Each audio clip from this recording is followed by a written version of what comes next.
اماں جی کے تیز جملوں کی نظر ہو جاتی۔ ویسے بھی آج کل گھر میں پریشانی ہی پریشانی تھی۔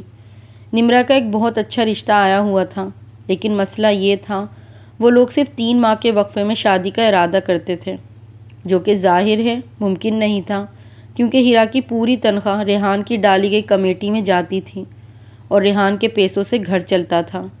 اب جو شادی کی تلوار سر پر لٹکی تھی، اس کا حل کسی کی سمجھ میں نہیں آ رہا تھا۔ اماں بھی یہ سب جانتے بوجھتے صرف بیٹے کی شادی کو دیکھ رہی تھی، کیونکہ لڑکے والے نمرا کو پسند کر گئے تھے۔ ہر آئے گئے کے سامنے اب اماں بھی کماؤ بہو کی برائیاں، شادی کے بعد بیٹے کی نظریں پھرنے کے قصے اور جوان کنواری بیٹی کی شادی بھائی کے نہ کرنے کے قصے دہراتی تھی، جو ہیرا کو ازبر ہو چکے تھے، مگر اماں بھی نہ تھکتی تھی۔ پریشانی کم کرنے کا ایک حل ہیرا کی سمجھ میں آیا تو اس نے اپنے جہیز کے کافی اچھے، جو اسے نوکری کی وجہ سے پہننا نصیب نہیں ہوئے تھے، کپڑے نکال کے اماں بھی کو دے دیے۔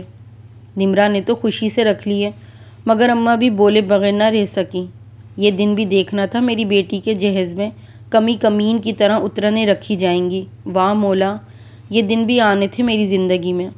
اور ہیرا شرمندگی سے سر جھکائے کمرے سے نکل گئی۔ اب اماں بھی نے ریحان کے لتے لینا شروع کر دیے۔ دودھ نہیں بخشوں گی تجھے، ایک ہی بیٹی ہے میری، تیری اکلوتی بہن ہے، اچھی طرح بہانا ہے مجھے اسے۔ تیری کون سی مزید بہنیں بیٹھی ہیں جو دل تنگ کر پڑ رہا ہے؟ اور ریحان چاہ کے بھی نہ جتا سکا۔ آپ نے ہی تو مشورہ دیا تھا بیوی کے پیسوں سے کمیٹی ڈال دو، تاکہ بیوی کے ہاتھ زیادہ کھلا پیسہ نہ رہے، اور اکٹھا پیسہ ہاتھ آئے تو مکان بنا لیں پلاٹ پہ۔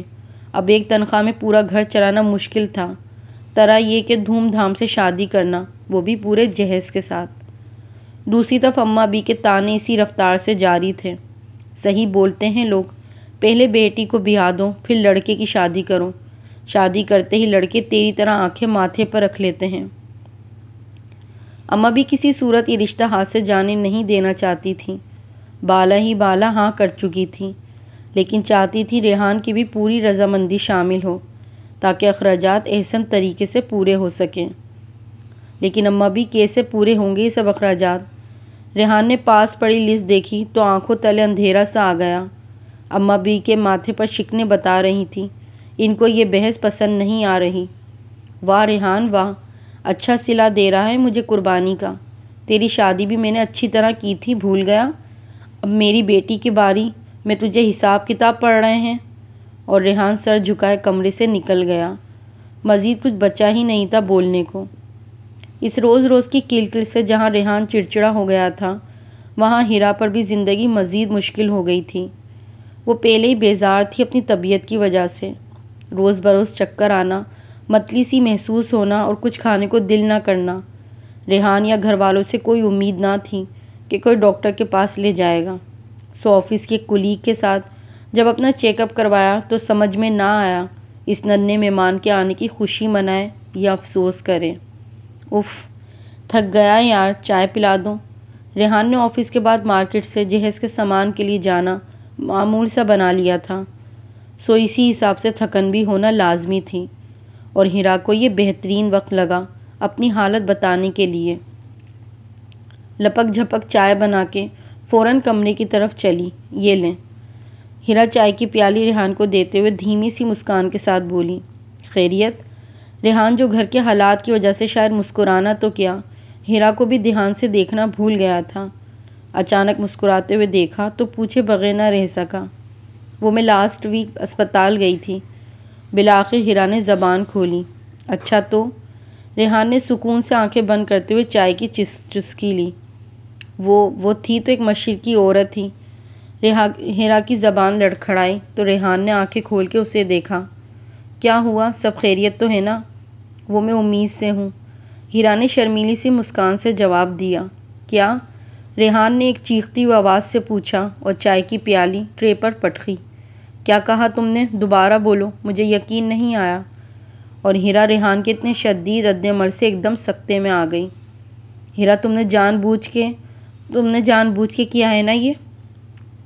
ریحان نے سر دونوں ہاتھوں پر گرا لیا۔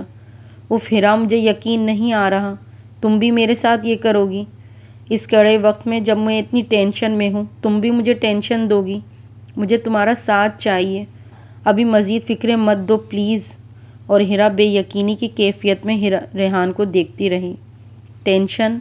4 سال بعد اللہ اولاد دے رہا تھا اور وہ ٹینشن تھی؟ ہیرا خدا کے لیے ختم کرو اس قصے کو ابھی۔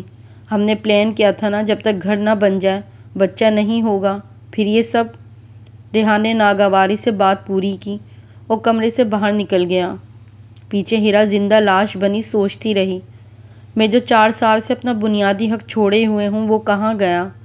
4 سال سے پوری تنخواہ تم کو دے رہی ہوں، وہ کس حساب کتاب میں جائے گی؟ تمہاری ماں کی ہر بری بات، ہر طعنہ برداشت کر رہی ہوں، یہ ساتھ دینا نہیں ہے؟ آفس سے آ کر تمہاری بہن کو اور ماں کو پہلے چائے بنا کے دیتی ہوں، یہ ٹینشن نہیں ہے جو میں اکیلے جھیل رہی ہوں؟ میرا ساتھ کون دے رہا ہے اس عرصے میں؟ ان سب سوالوں کے جواب آنکھوں سے بہتے رہے اور اگلے دن 3 دن کی چھٹی لے کے اس نے یہ ٹینشن بھی ختم کر دی۔ شادی کی تیاریوں میں دن ایک دوسرے کا تعاقب کیے بھاگتے رہے اور کاٹ چھپ گئے۔ ایسے ہی ایک دن جب ریحان تھکا ہارا گھر آیا تو اماں بھی لاؤنج میں ہی پریشان حال سی بیٹھی تھیں۔ کیا ہوا اماں بھی؟ ریحان پوچھے بنا نہ رہ سکا۔ وہ نمرا کے سسرال سے فون تھا تو؟ ریحان نے ناسمجھی سے پوچھا۔ وہ بول رہے ہیں ہمارے زیادہ تر رشتے دار باہر ملک سے آ رہے ہیں تو شادی کا انتظام ہوٹل میں ہو تو بہتر ہے۔ اماں بھی نے اٹکے بغیر اپنی پریشانی سنا ڈالی۔ یہ الگ بات کہ دل ہی دل میں وہ سخت پریشان تھیں، سارا جمع جتھا لگ چکا تھا اپنے سے بڑھ کے خرچ کرنے کے چکر میں۔ ریحان کاٹو تو لہو نہیں والی صورتحال میں کھڑا کھڑا رہ گیا۔ اماں بھی یہ تو سراسر بلیک میلنگ ہے نا؟ ہاں تو کیا کروں بتا تو؟ اماں بھی نے بھی گیند ریحان کے کوٹ میں ڈال دی۔ اماں بھی آپ کو اندازہ بھی ہے ہوٹل میں بارات کے اخراجات کا؟ ریحان نے حیرت سے پوچھا۔ اچھا تو رشتے سے منع کر دوں کیا؟ یہ بتا، مجھے یتیم بہن سے بول دے جا کے، باپ نہیں ہے تیرا اور بھائی اپنی بیوی کے للے تللے پورے کر سکتا ہے، تیرے نہیں۔ اماں بھی کیا ہو گیا آپ کو؟ ریحان نے بے بسی سے پوچھا۔ لون لے چکا، ہیرا اپنا زیور تک دے چکی، کپڑے پہلے ہی دے دیے تھے، اب بچا کیا ہے میرے پاس؟ ایک یہ بائک رہ گئی ہے، بولے تو بیچ دیتا ہوں۔ اماں بھی کو بھی ترس آ گیا، آخر کو اولاد تھی اور اکلوتا بیٹا بھی، لیکن سوال بیٹی کی خوشیوں کا تھا۔ وہ میں سوچ رہی تھی جو کمیٹی ڈالی ہے ہیرا کے پیسوں کی وہ لے لو تو کام ہو جائے گا۔ آخر ہیرا اس گھر کی فرد ہے، اس کا بھی فرض ہے اس گھر کے مسئلوں میں ہمارے ساتھ کھڑی رہے۔ بالآخر اماں بی نے بلی کو تھیلے سے باہر نکال ہی دیا اور اپنے کمرے میں دروازے سے لگی ہیرا کا رواں رواں کان بن کے ریحان کے جواب کا منتظر رہا، لیکن ادھر ایک خاموشی ہی خاموشی تھی۔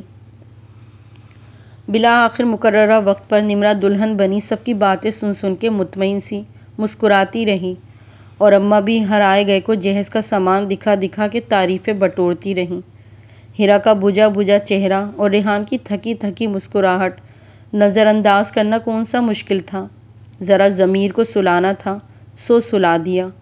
ایک طرف اماں بی کی بیٹی تھی، دوسری طرف کسی اور کی بیٹی، سو پلڑا اپنی بیٹی کی طرف جھک گیا۔ اللہ کا شکر ہے بیٹی اپنے گھر کی ہوئی۔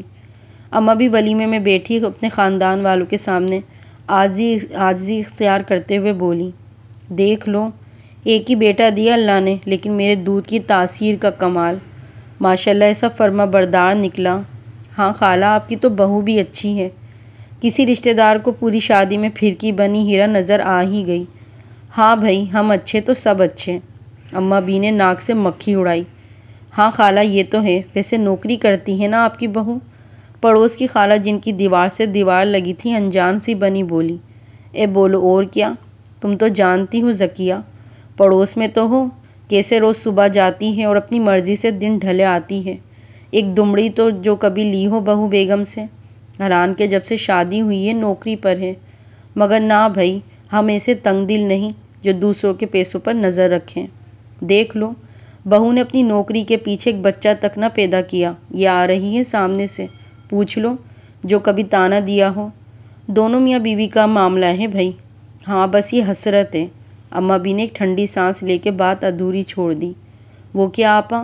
اب جب کہ پورے خاندان کے لوگ اماں بی کی قربانی اور ایثار سے متاثر نظر آ رہے تھے تو گردن میں خود بخود کلف سا لگ گیا، اور ریحان جو ہیرا کے ساتھ اسٹیج سے بھاری سے سلامی دینے کے بعد اماں بی کو بتانے آ رہا تھا، اماں بی کو اداس سا دیکھ کے پاس ہی بیٹھ گیا۔ کیا ہوا اماں بی، کوئی کمی رہ گئی تو بتائیں؟ اور پورا خاندان اش اش کر اٹھا بیٹے کی فرما برداری پر۔ ارے نہیں ریحان، کلیجہ ٹھنڈا کر دیا تو نے، جیتا رہے، میری آنکھوں کی ٹھنڈک بڑھا دی تو نے، اللہ خوش رکھے تجھے۔ ارے آپا، وہ بات تو پوری کر دیں، کیا حسرت رہ گئی آپ کو؟ اے کلثوم، بس اب حسرت ہے ریحان کی اولاد کو گود میں کھلاؤں، مرنے سے پہلے پوتے کی شکل دیکھ لوں۔ واہ آپا واہ، کیا بڑا دل ہے تمہارا، کہاں ملتا ہے ایسا قدردان سسرال آج کل۔ اے بہو، قدر کرو اپنی ساس کی۔ اور بہو پاس ہی بیٹی حساب کتاب میں مصروف تھی۔